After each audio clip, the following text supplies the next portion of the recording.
এরকম মুখরোচক খাবারগুলো খেতে কার না ভালো লাগে, আর এগুলো যদি হয় ঘরের তৈরি তাহলে তো কোনো কথাই নেই, একেবারে স্বাস্থ্যসম্মত। আসসালামু আলাইকুম everyone, welcome to my channel. নতুন রেসিপির ভিডিও নিয়ে আবারও চলে এসেছি আপনাদের সামনে। আজ নিয়ে এসেছি অনেক সুস্বাদু মজাদার একটি রেসিপি, আর এটি হলো চিকেন ডোনাট রেসিপি। সুস্বাদু অনেক মজাদার এই চিকেন ডোনাটটি কিভাবে তৈরি করবেন সেটি আজ আমি আপনাদের সাথে শেয়ার করছি। সাথে রয়েছে কিভাবে সংরক্ষণ করবেন, এটি সংরক্ষণ করে আপনারা 3 মাসও রাখতে পারেন। সংরক্ষণ পদ্ধতিটিও আপনাদের সাথে শেয়ার করে দিব, আর ভালো লেগে থাকলে চ্যানেল সাবস্ক্রাইব করে দিবেন। আজকের এই রেসিপির জন্য এখানে আমি 4 টুকরো পাউরুটি নিয়েছি। পাউরুটির সাইডের বর্ডারটা আমি কেটে নিচ্ছি। এই বর্ডারটাকে কেটে আলাদা করে নিচ্ছি, আর এই অংশটা দিয়ে আপনারা ব্রেড ক্রাম্ব তৈরি করে নিতে পারেন। সাইডের অংশটা আজকের রেসিপিতে আমার কাজে লাগছে না। এখানে আমি পাউরুটির বাকি অংশটাকে কেটে ছোট ছোট করে টুকরো করে নিয়েছি। এগুলোকে একটা ব্লেন্ডার জারে নিয়েছি।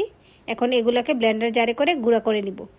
ব্লেন্ডার জারে 30 সেকেন্ড ব্লেন্ড করে নিলে এটা পারফেক্টলি গুঁড়া হয়ে যায়। খুব বেশি সময় ধরে ব্লেন্ড করতে হয় না।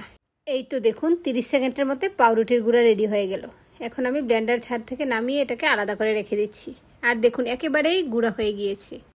এগুলাকে একটা বাটিতে করে আলাদা রেখে দিচ্ছি। এখন সেই ব্লেন্ডার জারে আমি এখানে দিয়ে দিচ্ছি 300 গ্রাম পরিমাণ মুরগির মাংস। এখানে হাড় অংশটাকে ফেলে দিয়ে শুধু মাংসের অংশটাকে আমি ব্লেন্ডার জারে করে পেস্ট করে নিচ্ছি। আর এখানে আমি মুরগির বুকের মাংসটা ইউজ করছি, কারণ মুরগির ব্রেস্ট পিসগুলোতেই মাংসের পরিমাণটা বেশি থাকে। এর মধ্যে চিকেন পেস্ট রেডি হয়ে গেল।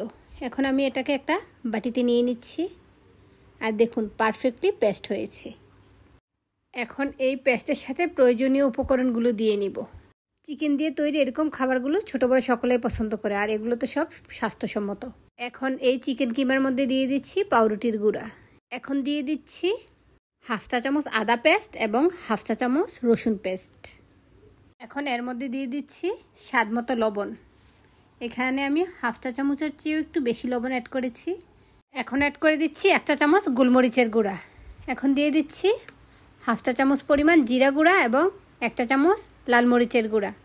একটু ঝাল ঝাল হলেই খেতে ভালো লাগে। এখন দিয়ে দিয়েছি 1/2 চা চামচ পরিমাণ চিনি।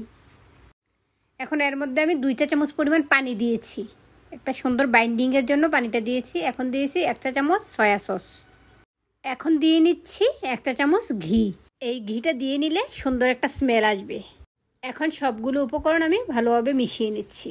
একটা স্প্যাচুলার সাহায্যে প্রথমে আমি মিশিয়ে নিচ্ছি, কিন্তু স্প্যাচুলা দিয়ে ভালোভাবে মিশানো যাচ্ছে না, তাই আমি পরবর্তীতে হাতের সাহায্যে ভালোভাবে মিশিয়ে নিচ্ছি। হাত দিয়ে মিশিয়ে নিলে সবগুলো উপকরণ ভালোভাবেই মিশে যায়, তাই হাতের সাহায্যে সবগুলো উপকরণ মিশিয়ে নিচ্ছি। এই তো এর মধ্যে ভালোভাবে মিশানো হয়ে গিয়েছে। এখন এটাকে আমি ঢাকনা দিয়ে ঢেকে রেস্টে রেখে দিব প্রায় আধা ঘন্টা। আর হাতে সময় না থাকলে সাথে সাথেও বানিয়ে নেওয়া যায়, তবে আমার হাতে সময় ছিল সেজন্য আমি ঢাকনা দিয়ে ঢেকে রেস্টে রেখে দিচ্ছি। আধা ঘন্টা পর ফিরে এসে একটা প্লেটে নিয়ে নিচ্ছি। প্লেটে আমি সমানভাবে এটাকে বিছিয়ে নিচ্ছি। সমানভাবে বিছিয়ে নেওয়া শেষে এখন আমি এই ডোনাটগুলোকে কেটে নিব।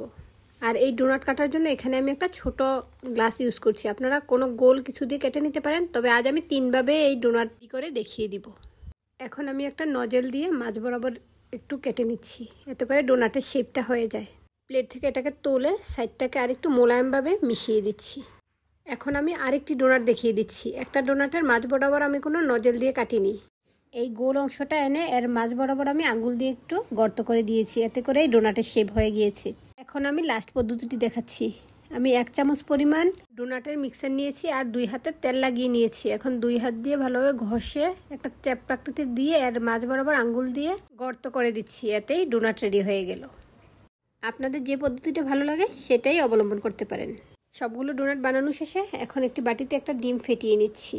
এর মধ্যে একটু লবণ দিয়ে এটাকে ভালোভাবে ফেটিয়ে নিচ্ছি।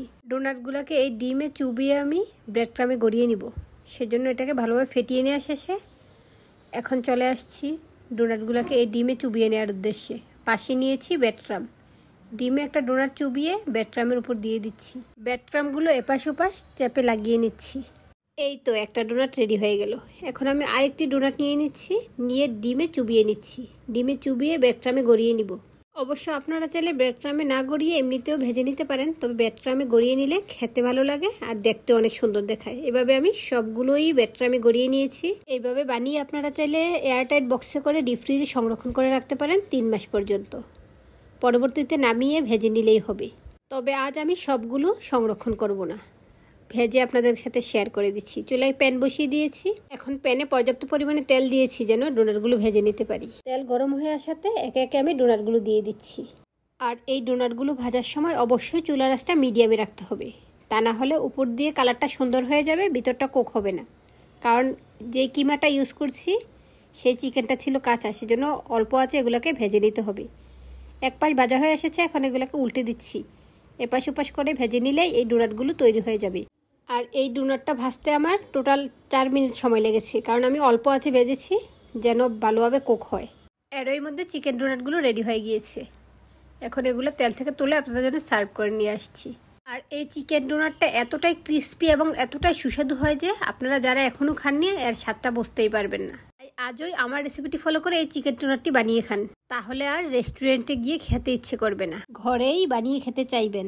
এই চিকেন ডোনাটটির বিকেলের নাস্তায় খেতে যেমন ভালো লাগে, তেমনি বাচ্চাদের টিফিনেও দিতে পারেন। বাচ্চাদের জন্য একটি উৎকৃষ্ট ও স্বাস্থ্যসম্মত খাবার। আপনাদেরকে একটি চিকেন ডোনাট ভেঙে দেখাচ্ছি। দেখুন একেবারে ক্রিস্পি হয়েছে আর ভিতরটা অনেক সফট। আমার এই চিকেন ডোনাটটি সস দিয়ে খেতে যেমন ভালো লাগে, তেমনই আমার ভালো লাগে মেয়োনিজ দিয়ে খেতে। আমি মেয়োনিজ দিয়ে এটা খেয়ে থাকি। আশা করি ভিডিওটি ভালো লেগেছে।